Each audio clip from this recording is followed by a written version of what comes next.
Hello everyone. इस video में हम क्लास 6 विषय विज्ञान की कार्यपत्रक 35 करेंगे। डेट है इसकी 23 नवंबर 2021 और विषय है प्रकाश, छाया एवं परावर्तन।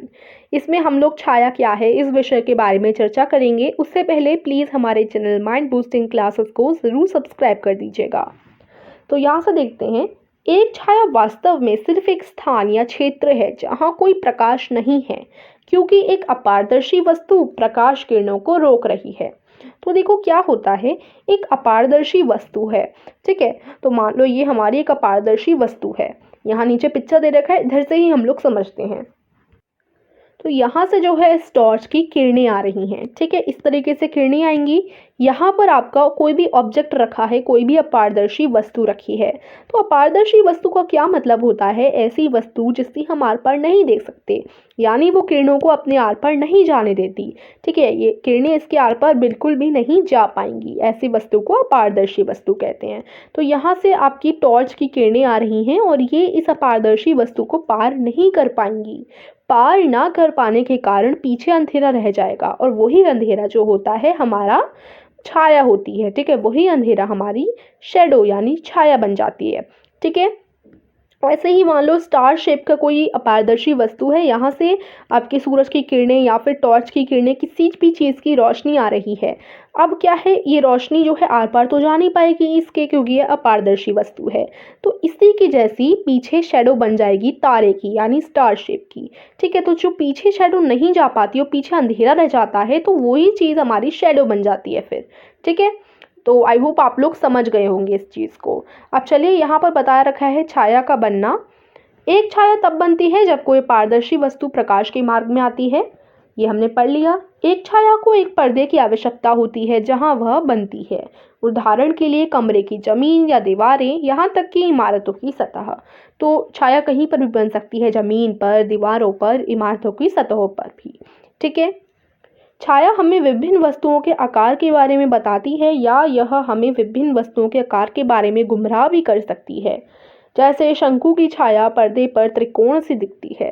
तो यहाँ आपको ये बता रखा है कि छाया हमें वस्तुओं के एकदम आकार बताती है। जैसे देखो, जैसे मैंने आपको बताया स्टार शेप है, तो उसकी जो छाया भी बनेगी वो स्टार शेप की ही बनेगी, ठीक है।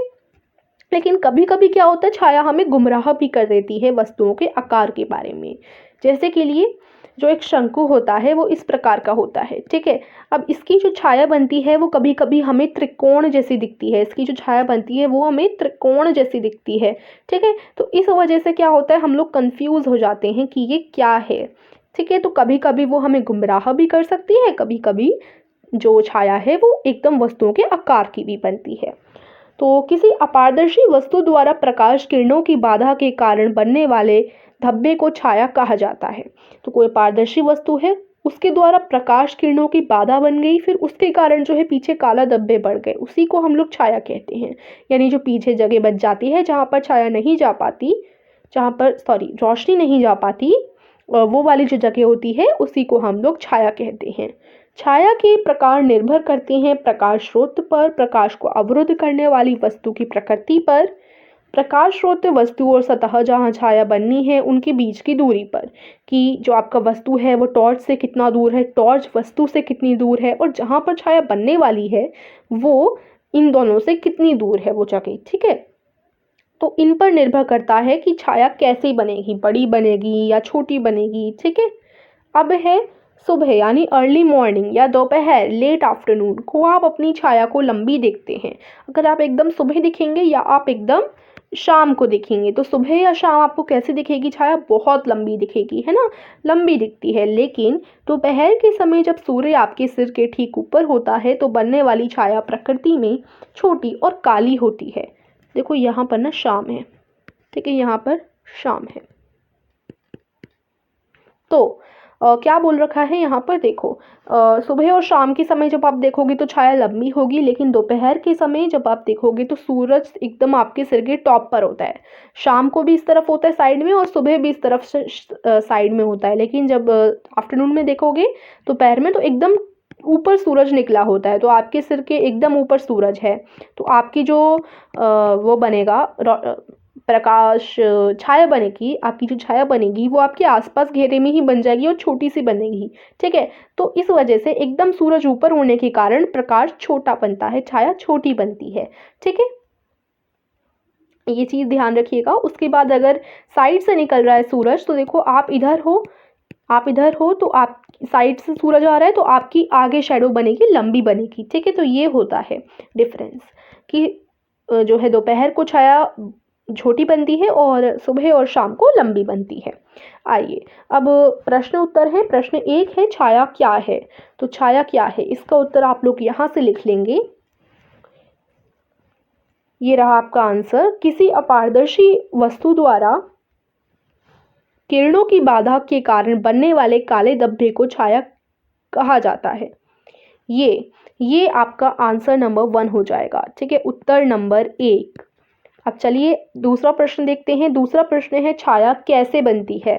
तो यहाँ से इसका आंसर हो जाएगा, एक छाया तब बनती है जब कोई पारदर्शी वस्तु प्रकाश के मार्ग में आता है। तो ये आपका आंसर नंबर 2 हो जाएगा। ठीक है ना, अच्छे से देख लीजिए। फिर प्रश्न 3 है, किसी वस्तु के बारे में छाया क्या सूचना देती है? तो ये आपका आंसर हो जाएगा, छाया हमें विभिन्न वस्तुओं के आकार के बारे में बताती है।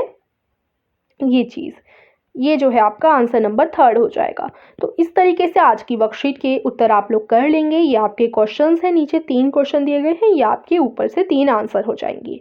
ठीक है, तो आशा करती हूँ आज की वर्कशीट आपको अच्छी लगी होगी, समझ आई होगी। और अगर आप अपना ऐप प्ले स्टोर पे डालना चाहते हैं, क्योंकि हमने लिंक डिजिटल की पिछली वीडियो में जाना था कि खुद का ऐप कैसे बनाएं, तो अगर आप अपने फ्री ऐप को प्ले स्टोर पर डालना चाहते हैं तो इस चीज़ के लिए डिस्क्रिप्शन में मैं एक लिंक दे दूँगी, उसे जाकर ज़रूर देख लीजिएगा।